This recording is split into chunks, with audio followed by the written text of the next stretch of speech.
you. Ms. Mace from South Carolina.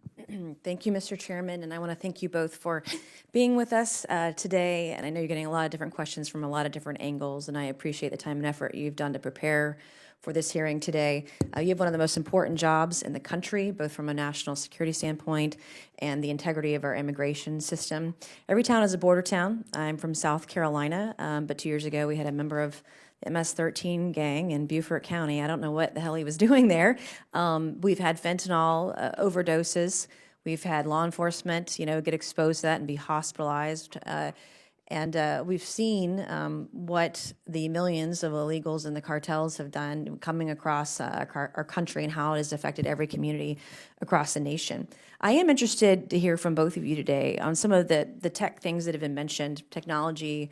We had a hearing early on in this session about the Border Patrol and technology. And one of the things mentioned was that they have more needs for technology. But I just wanted to ask both of you if you could just speak a little more broadly about the effectiveness of the biometrics technology that you're using. I'd like to hear just a little more about how effective it is in tracking individuals who may pose a security risk or coming through ports of entry. Yes, so obviously technology does play a key part of what HSI is trying to do. We're looking to find and identify more leads more efficiently. As we generate investigations, we generate a large volume of information. Some of it's good, some of it's bad. So technology, like data analytics out of our innovation lab, key. They focus agents in the right areas.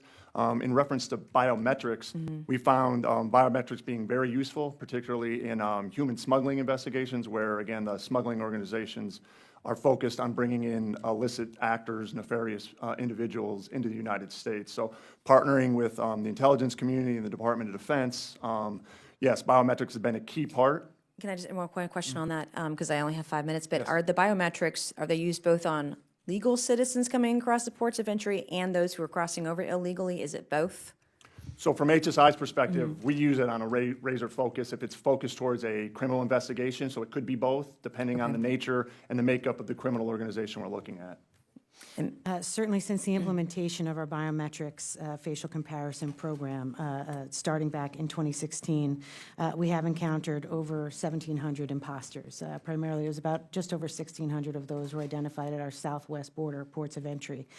So we have facial biometrics deployed in our air environment, our maritime environment, cruise passenger, and our pedestrian land border environment. A focus of ours over the next year is going to be to get the right technology in place to incorporate that in the program is Simplified Arrival into the vehicle environment in our land borders, challenged by finding technology that can capture usable images that we can use for the facial biometric matching program. So it really is removing an administrative burden and a part of the streamlined process, at our ports of entry. Take officers away from those administrative burdens, give them the tools that they need and let them do what they do best, which is to talk to people, to determine intent and interview people. And then what are each of your agencies doing and working on to secure security and privacy of biometric data that is collected? What sort of steps are taken to protect that information and data? And certainly going back to the implementation of U.S. Visit back in 2004, we've been taking fingerprints and photographs of in-scope foreign nationals dating back to that time, certainly with the advantage of facial biometrics. And it really goes back to the 2002 legislation that was passed requiring us to biometric confirm the entry and exit of individuals coming in and out of the United States at our ports of entry.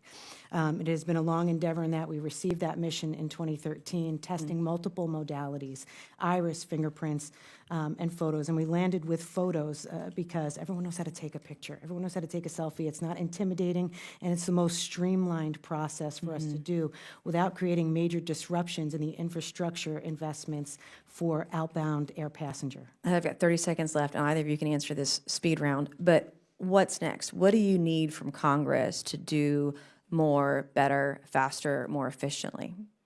I think certainly the opportunity to brief on the full biometrics program, the technology, the continued support that we have for the non-intrusive inspection technology, also looking to make investments in intelligence resources for intel research specialists who can operationalize information, put the jigsaw puzzle of intel together to provide to our analytical units at our ports to target, more effectively.